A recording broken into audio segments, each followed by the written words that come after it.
The morning my granddaughter came to the door with a split lip and dried tears on her cheeks, I was sitting on my back porch with a cup of coffee that had gone cold. I hadn't heard the car pull up. I hadn't heard the gate open. I only heard the knock, 3 quiet, hesitant knocks, like she wasn't sure she deserved to be let in. I set down my mug and walked to the front door, and when I opened it and saw her standing there, her jacket pulled tight around her shoulders, even though it was 62 degrees outside, something shifted in my chest. Not broke, shifted, like a gear finding its teeth. "Grandpa," she said. That was all. I held the door open and she came inside. Her name is Lily. She is 29 years old, and she has her grandmother's eyes green-gray, the kind that change color with the light. Her grandmother passed 6 years ago, and sometimes when I look at Lily straight on, I have to remind myself to breathe. She sat down at my kitchen table and wrapped both hands around the mug of fresh coffee I put in front of her, and she didn't say anything for a long time. I didn't push. I've learned, in 64 years of living, that silence is not the enemy. Silence is where the truth comes to rest before it finds words. Finally, she looked up at me and said, "I don't know what to do anymore." I sat down across from her. "Tell me from the beginning," I said. So she did. My daughter's name is Carol. She married a good man named Dennis 27 years ago, and they built a decent life in a suburb of Columbus, Ohio. A brick house, 2 cars, a vegetable garden in the back that Carol tends like it owes her something. They had Lily, and then 3 years later they had my grandson Marcus. And I watched those 2 children grow up at holiday dinners and summer visits and school plays I drove 4 hours to attend. I was not an absent grandfather. I want to be clear about that. Lily married her husband. I will call him my son-in-law, because that is what he is, whatever else he may be 3 years ago. His name is Raymond. Raymond is 33 years old and works in sales for a medical device company. He is the kind of man who shakes your hand too hard the first time he meets you and spends the rest of the evening making sure you know exactly how much money he makes. I noticed that about him at Thanksgiving the year before the wedding. I filed it away. His mother's name is Patrice. I need you to understand something about Patrice before I continue, because she is the center of everything that happened. Patrice is 61 years old. She lives 40 minutes from Raymond and Lily's house, and she uses that proximity like a weapon. She drops by without calling. She gives decorating opinions that are actually instructions. She has opinions about how Lily loads the dishwasher, how Lily styles her hair, how Lily speaks to her husband in public. She expressed all of these opinions freely, regularly, and with a smile on her face that never quite reached her eyes. Lily had been tolerating this for 3 years. She told me bits and pieces over phone calls, a comment here, a slight there. I listened. I asked questions. I told her she needed to talk to Raymond. She said she had.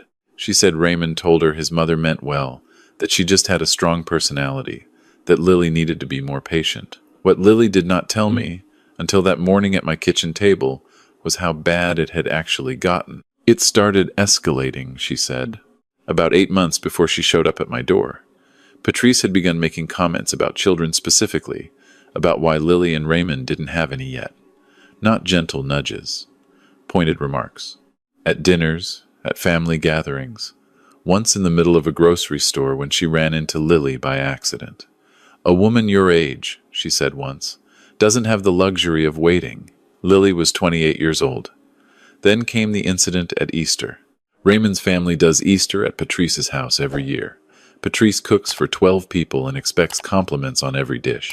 Lily had been going through a difficult few months. She'd had a miscarriage in February that she hadn't told many people about. Not even me. Not yet.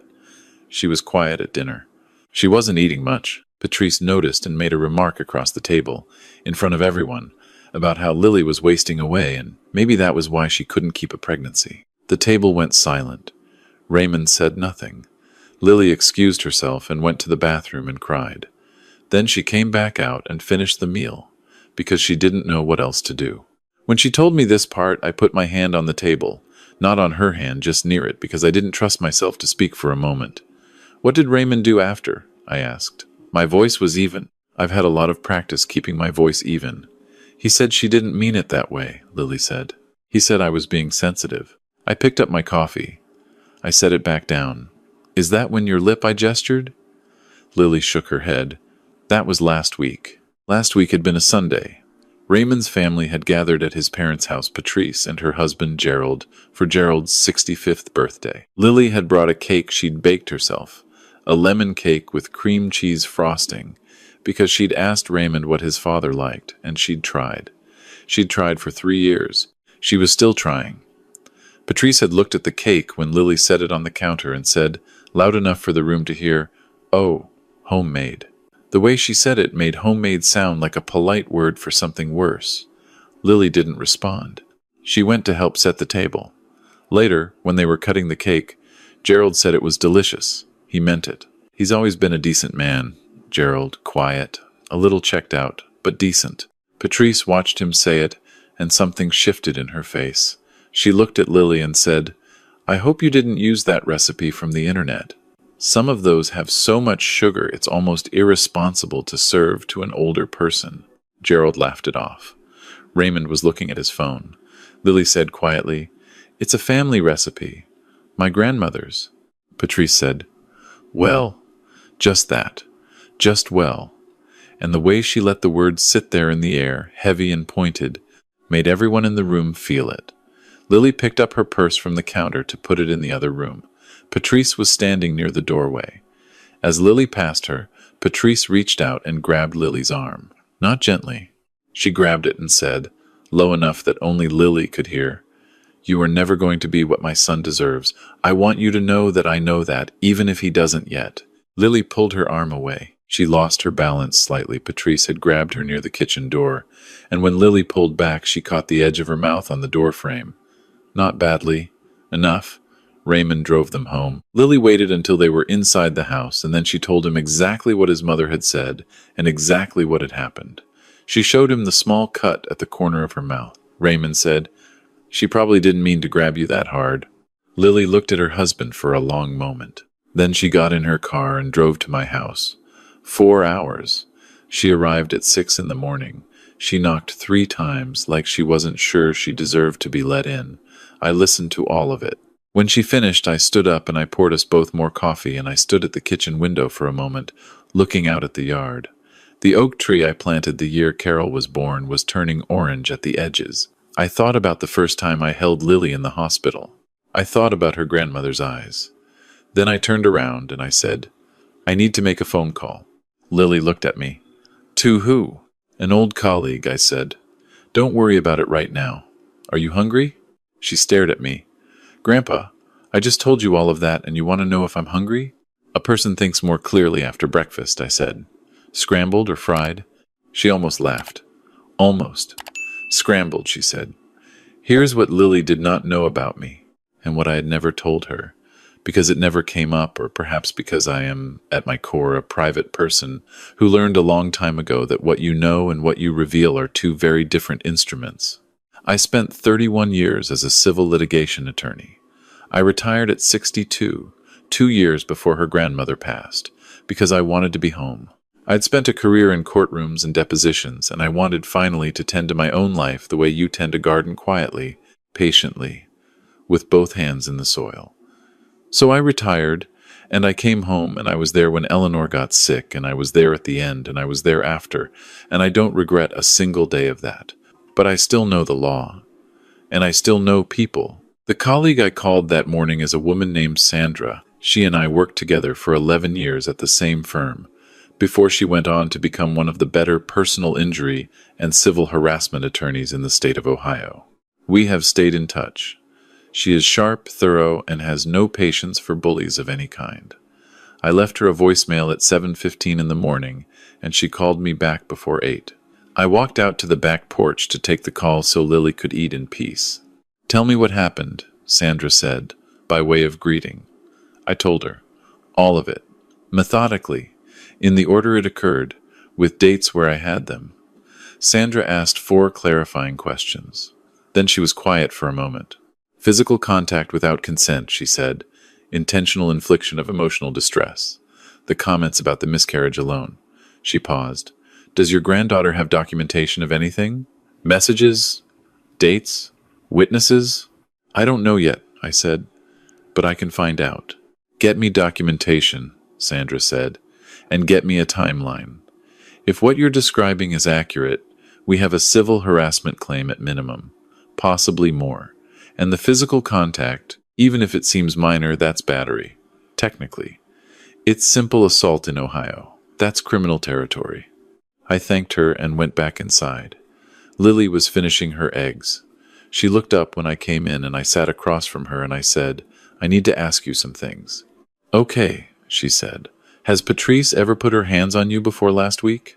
Lily thought. She grabbed my wrist once, about a year ago, when I was leaving early from Christmas. She grabbed my wrist and said I was being disrespectful to Raymond by wanting to leave. Did anyone see that? Raymond's brother was in the room. His name? Daniel. I wrote that down. I keep a legal pad in the kitchen drawer out of habit. 31 years of habit. Has she ever sent you messages, texts, emails that were threatening or demeaning? Lily looked at me with an expression I hadn't seen on her face before, something between confusion and the very early stages of relief. Yes, she said slowly. A lot of them. I need you to screenshot everything and send it to me, I said. Every message, every voicemail if you have them. I need dates for every incident you can remember, as precisely as you can. I need names of anyone who witnessed anything. Grandpa, she put down her fork. Who did you call? An old colleague, I said again. Someone who can help. What kind of colleague? I looked at my granddaughter across the kitchen table, at her grandmother's eyes in her face, at the small mark at the corner of her mouth. I was an attorney for 31 years, I said. Civil litigation. I retired before your grandmother got sick. The look on her face is something I will carry for the rest of my life. She stared at me. You were a lawyer? I was. For 31 years. Yes. And you never told me? You never asked what I did before I retired, I said, not unkindly. And I don't talk about myself much. Your grandmother always said that was a character flaw. Lily was quiet for a moment. Then she said, What did you do in civil litigation? Among other things, I said, I spent the better part of a decade handling civil harassment cases, restraining orders, intentional infliction of emotional distress, cases where someone decided they had the right to make another person's life unbearable. I paused. I was very good at it. She looked at me for a long time. Why didn't you ever say anything? When I told you about Patrice all those times on the phone, why didn't you tell me then? It was a fair question, and it deserved a fair answer. Because I was waiting to see if Raymond would handle it, I said. It wasn't my place to step in while there was still a chance he would do the right thing. I looked down at my coffee. He didn't. She didn't argue with that. Over the next 3 days, Lily stayed in my spare room and we built the case. That is the only way I know how to describe it. We built it, the way you build anything solid, from the ground up, piece by piece, checking each element before you add the next. She sent me screenshots of text messages going back 2.5 years. I read every one. I organized them by date and category, demeaning comments, physical boundary violations, interference in the marriage, the specific message Patrice had sent the week after the miscarriage, which I will not repeat here, but which made Sandra, when I forwarded it, say, "Oh, we're definitely using this." Lily wrote out a timeline of incidents, handwritten first and then typed. She remembered more than she thought she did. People often do, once they start. The body keeps its own records. She called her friend Vanessa, who had been present at 2 separate incidents, the Christmas wrist grab, which it turned out Vanessa had witnessed partly from the hallway, and a dinner 6 months prior where Patrice had made a comment about Lily's weight in front of 4 other people. Vanessa was willing to provide a written statement. She had, it turned out, been waiting to be asked. Daniel Raymond's brother was harder. I told Lily not to contact him directly. Not yet. We needed to know what side he was on before we showed our hand. That's a lesson that took me years to learn. You don't reveal what you're holding until you know what the other person is willing to do with the information. On the 3rd morning, while Lily was in the shower, I called Raymond. He answered on the 2nd ring. "Is Lily okay?" he said immediately, which told me he had some awareness of what was happening, even if he'd been choosing not to fully face it. "She's safe," I said. "I'm calling because I think it's time for a direct conversation between you and me." There was a pause. "About what?" "About your mother," I said, "and the 3 years of documented harassment she has subjected your wife to, and about what happens next." The silence, on the other end of the phone had a particular quality. I've sat across from a lot of people in difficult conversations. I know the silence of someone realizing the ground has shifted under them. Harassment is a strong word, he said finally. It's also a precise legal term, I said. And I want you to understand that I am using it precisely, not emotionally. Another pause. I didn't know you were. No, I said. You didn't. I want to be clear about what I'm asking of you, Raymond. I'm not asking you to choose sides. I'm asking you to look at the documentation, and there is substantial documentation, and make a decision about what kind of husband you want to be. That decision affects everything that comes next. What does comes next mean? He said. His voice had changed. The confidence had drained out of it. That depends on you, I said, and on your mother. I told him I would be sending him a summary, not the full file, just a summary by email that evening. I told him he had 72 hours to respond. I told him I hoped we could resolve this without formal legal proceedings, because formal legal proceedings are hard on everyone, but that I was entirely prepared to proceed formally if necessary. Then I said, I love my granddaughter. I've loved her since the moment she was born. I want her to have a good marriage and a good life. I'm telling you this so you understand that what I'm doing because I believe she deserves someone in her corner. I hope that person turns out to be you. I ended the call and went to make coffee. Sandra filed for a civil harassment restraining order 4 days later. The documentation was thorough. The text message after the miscarriage was, as Sandra had predicted, particularly significant. The physical contact incidents, the wrist at Christmas, the grab at Gerald's birthday were documented with Vanessa's statement and Lily's own detailed account. Sandra also flagged the pattern of behavior under Ohio's civil stalking and harassment statutes. Patrice was served at her home on a Thursday afternoon. I know this because Lily called me, and I could hear in her voice something I hadn't heard in a long time. Not happiness exactly, but the release of a held breath. The sound of a person remembering that they are allowed to take up space. Gerald called me that evening. He and I had spoken maybe 6 times in 3 years, mostly at holidays. His voice on the phone was quiet and careful. He said, I think I've known for a while that things had gone too far. I want you to know I'm not defending her. I respected him for that call. It's not easy to make. Raymond had responded to my email within 24 hours of receiving it. His response was long and uncomfortable to read, the response of a man who is confronting things he has been not seeing for a long time, which is a particular kind of painful. He wrote that he was sorry, that he understood, reading the documentation laid out in front of him, that he had failed Lily by not taking her seriously, that he wanted to do better. He wrote, I didn't know you were an attorney. She didn't either.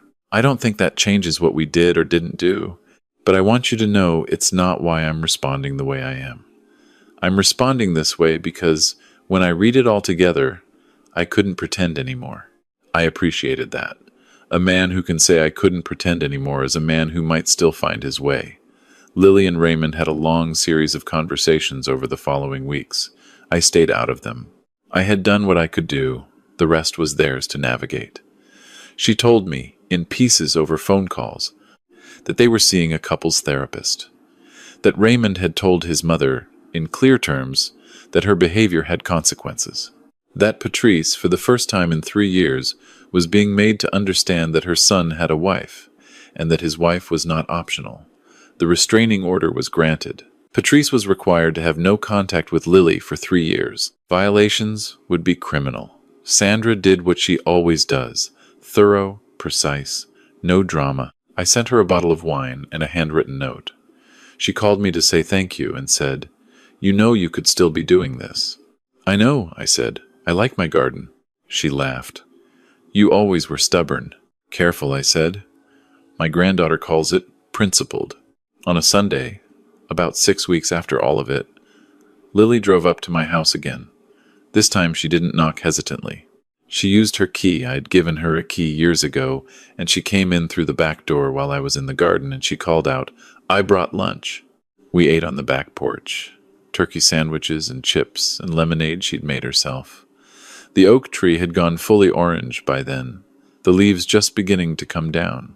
At some point she put down her sandwich and said, Can I ask you something? You can always ask me something. Why did you wait? She said.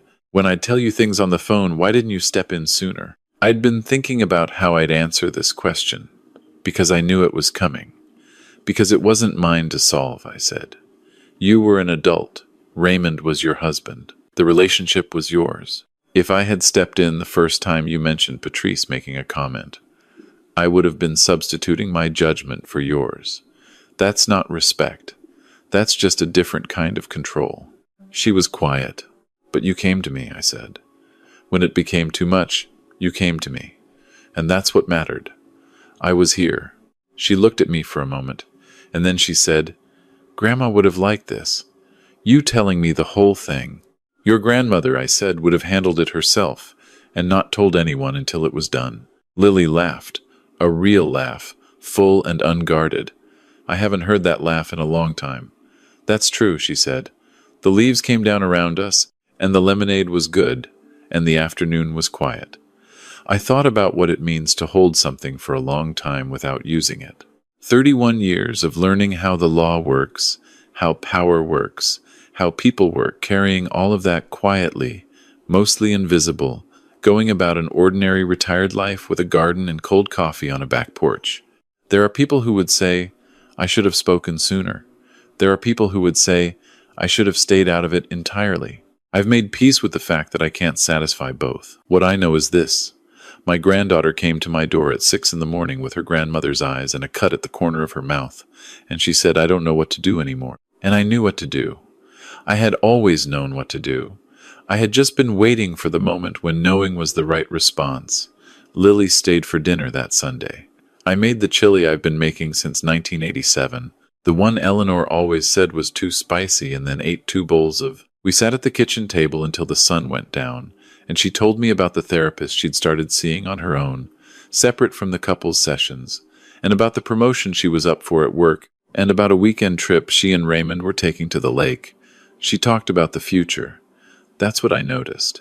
She talked about the future in the present tense, like it was something she was already standing in. When she left, she stopped at the door and turned around and said, You know you're my favorite person, right? I know, I said. Drive safe. She rolled her eyes exactly the way her mother did at that age. Then she got in her car and drove down the street, and I watched the taillights until they turned the corner. I went back to the kitchen and washed the dishes. The oak tree was dark against the evening sky through the window. I thought about calling Sandra to check in, then decided it could wait until morning. I thought about Carol, who I needed to call anyway, who still didn't know the full extent of what had happened. I thought about Eleanor. Then I dried my hands, turned off the kitchen light, and went to sit on the back porch with a cup of coffee, hot this time, and listen to the yard. Some things you carry for 30 years and never need. Some things you carry for 30 years and the moment comes and you know, precisely, that this is what they were for. I am 64 years old. I have buried a wife and retired a career and watched my family grow into people I did not entirely expect, in ways I did not entirely plan. I have made mistakes and I have made good decisions, and I have, on a handful of occasions, made exactly the right call at exactly the right time. That morning, when my granddaughter knocked 3 times on my door like she wasn't sure she deserved to be let in, I opened it. That's all. I opened the door and let her in, and I made her breakfast, and I made a phone call, and I did what I knew how to do. That's the whole story. That's all it ever is.